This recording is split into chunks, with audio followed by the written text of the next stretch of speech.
Our last speaker is Dr. Mark Kelly here from GMIT. He's a lecturer and researcher in the Department of Building and Civil Engineering. He's played a leading role in our efforts in the area of BIM and sustainability. He works closely with industry and has won a number of national awards for applied research in collaboration with local construction companies. Mark has also led the development of our higher diploma in BIM, which is aimed at improving the skills of industry practitioners in the area. And this highly successful program now has over 70 registered students. Thanks, Shane. Okay, thanks very much. So the whole idea, what I'm going to do is I'm just going to give you an overview of some of the research activities that we're carrying out in the department, and a lot of it is linked into the previous speakers. So I sort of focus on their topic areas and pick out a couple of the projects that were very interesting, and linking into what Shane talked about there. That's exactly what we need in the education sector. We need to get those lessons learned, because the tendency would be to tell everybody that BIM, for example, is great, you do this, you do that, and it's all theoretical, but that's a real practical example of the issues. And Shane and his team are only learning on site, we need to translate that back into the education sector for the students. So as Shane mentioned, what we try and do is we try and base everything around a reciprocal learning framework, and we developed this initially with RPS in the development of the higher diploma in BIM, so that we can pull the synergies between industry best practice, curriculum development and research, and pull those together within a framework so that everybody will win from that collaboration and that partnership.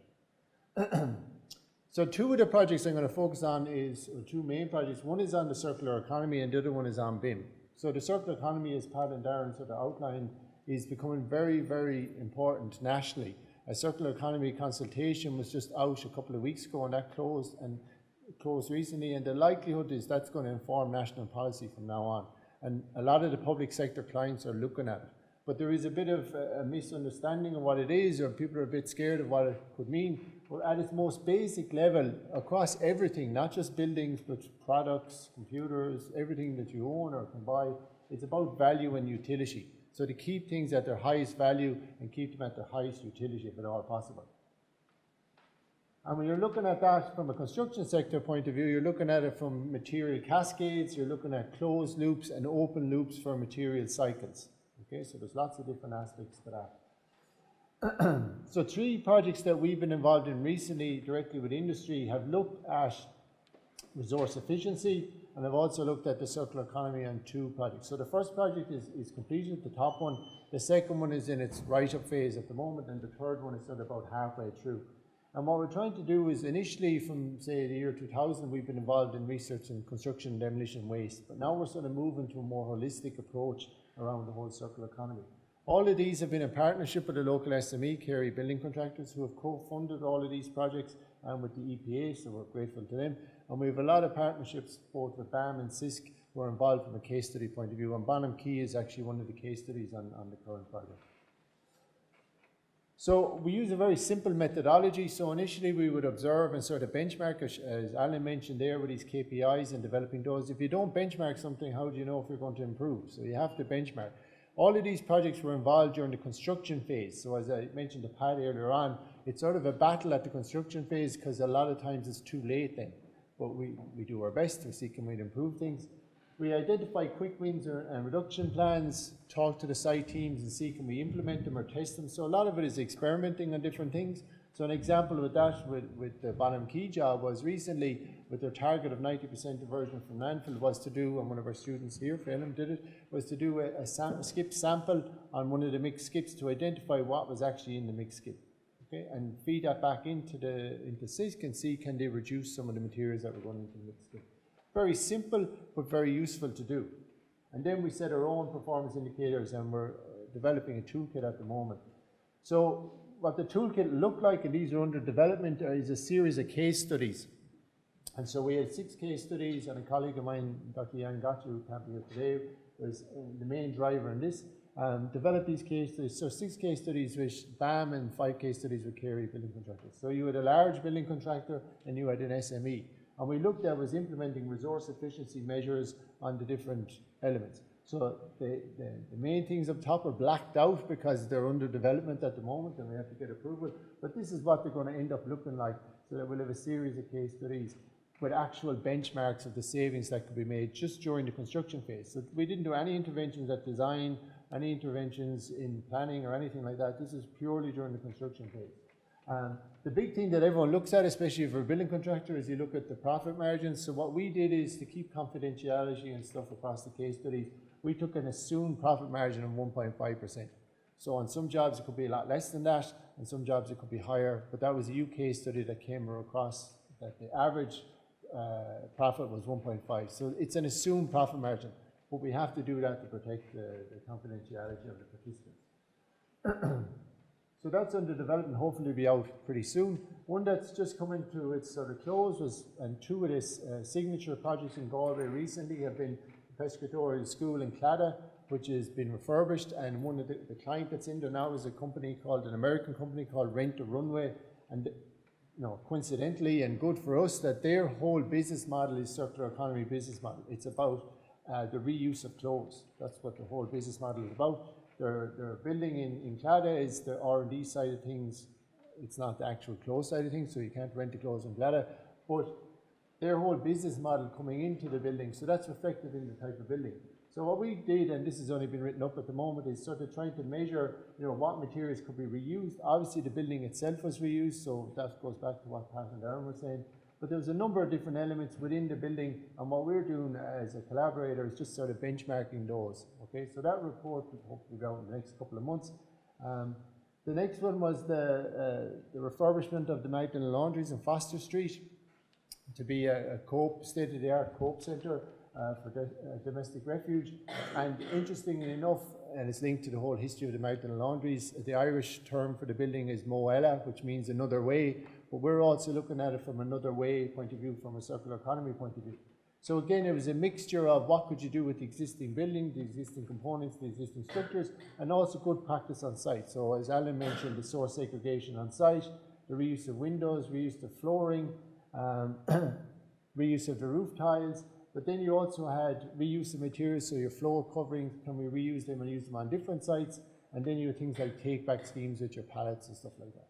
So as I said, what will come out of that, this project will again be another suite of case studies, and it just happens that a lot of these case studies are refurbishment case studies, which there's a huge amount of lack of data about internationally. So they should be very useful as a sort of knowledge dissemination to industry.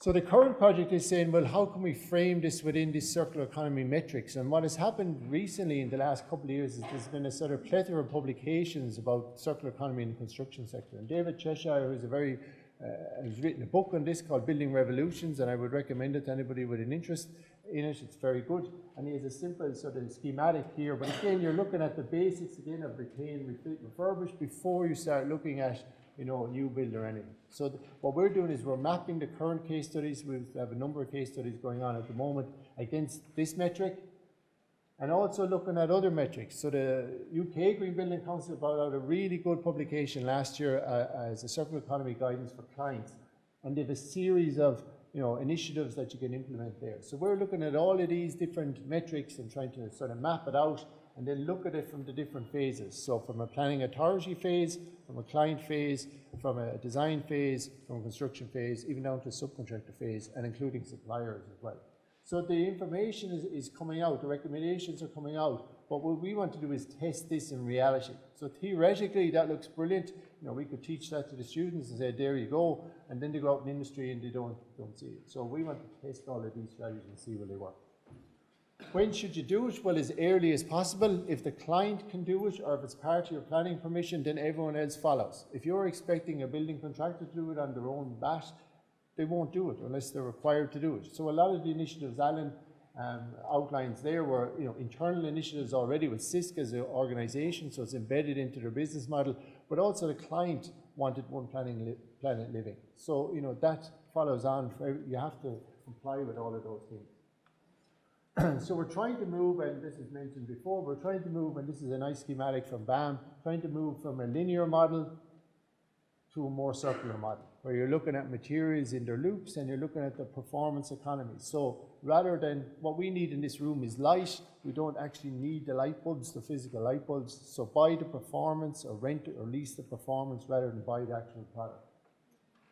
And these aren't new ideas. They've been around for 50 or 60 years. It's just got a lot of traction since 2015 when the Ellen MacArthur Foundation pushed through the circular economy strategy in the EU. So things have sort of happened since then. And what's interesting, just as Alan outlined in his presentation, is, again, this is a schematic from BAM, is it's beginning to implement their business models. And so what we're going to do as part of this project, and we're delighted to have him on board, is the environmental manager with Carey's. Keith Burke has just registered to do a master's with us, and he's going to be looking at developing a business model for an SME based around the circular economy, which aligns with their ISO 14001 accreditation and all the other initiatives that build on the good work that they've already done. So my idea around this is there's lots of different things going on. You can see in the previous speakers some really excellent work going on, and what we want to do is have basically a platform where we can pull all of this stuff together. So as part of that EPA project, we're looking at developing a Build 360 platform so we can pull all those resources together in one place, similar to what you would have with the Consider Contractor scheme. They have a really good website which has a hub of initiatives. That's what we're going to develop as part of this, and that would be available to academic staff, students, and industry. Okay, so it's under development. Hopefully, by the end of the year, we'll have it up and running, and it'll be a thing that will evolve over the next couple of years. To inform that, and there's current projects that are undergoing, we have current projects with Carey's and Sisters I mentioned, but what's interesting when we're looking at getting involved with the client stage, we're in initial discussions with the Southern West region and Limerick 2030. We have a huge development going on in Limerick at the moment, so we've been helping them with their clauses and their briefs at an early stage. And again, in initial discussions with the department, because they're looking at bringing it across the Department of Communications, Climate Action and the Environment. So again, if the clients require it, everyone else follows from it. And the public sector, there's a huge opportunity. You take these clients, you take the Department of Education, you take the HSE. If they start doing things, everyone else will follow on from it. We're also involved with RPS, and we're developing an update to the Site Waste Management Plan regulations from 2006. And they should be out, hopefully, ambitiously, in June or July. And we're going to test those in industry as well. So there's a lot of different things going on. It's got a lot of traction. So that's the circular economy aspect. The other side of things that we're involved in is the BIM area, of course, building on the good work of the BIM team here at the Higher Diploma in BIM, and our collaboration with RPS initially. Last year, or 2018, we won the Delta Award, which was the inaugural engineering award for this. So that recognised the work that was done to date, but also set out a plan for the next 3 years, which was sort of more important from my point of view. And one of those things is we applied for funding from the National Forum for the enhancement of education, teaching, learning and higher education. And we got funding to develop a professional development framework for students, academic staff and industry stakeholders called BIM Futures. So that's the project we're working on at the moment. And what we've been looking at is the whole idea of competency assessment. And what we found is there is significant gaps. So as part of our undergraduate programs, we have a license with the BRE to do a program called the BIM Approved Graduate Program. And I think the architecture students have that done already, and the construction managers and QSs will be completed in the next couple of weeks. But the big gap we actually found is not really the students and not so much industry, because they're learning as they go on, but it's actually academic staff in higher education. Because you're often seen as being a BIM person or not a BIM person. And if you're a BIM person, you're usually involved in Revit and the software, and you continue on from that. If you're not a BIM person, you're not involved. So BIM isn't software, it's a process. So what we're looking at is developing a BIM educator digital badge around that for academic staff, not just in GMIT, but across the higher education sector in Ireland, okay, which will be a very simple thing that people can do to sort of upskill them so we can embed it more into the curriculum. Because what we're looking at is we're looking at the competencies. So if you look at the competencies that are outlined in the professional bodies, and then you can talk to industry and they'll tell you what they need a graduate to have from a BIM point of view or any point of view. But if you track that back, do the staff in higher education have the competencies to facilitate that? Okay, and it's to sort of empower staff to not be afraid of it and to see can we sort of implement it and embed it in an easy way. So a couple of things we've been doing, I'm just picking out a couple of examples. We had a series of talks, we've been BITE series, and a couple of the speakers are actually here today. And what we did is we recorded these, we invited industry, invited the students, but we built a suite of learning resources around that. And what we'll do is we'll host that on the BIM Futures platform, and then academic staff rather than having to develop their own learning resources, we'll have a suite of learning resources there to use. Okay? And these can be used for the students as well.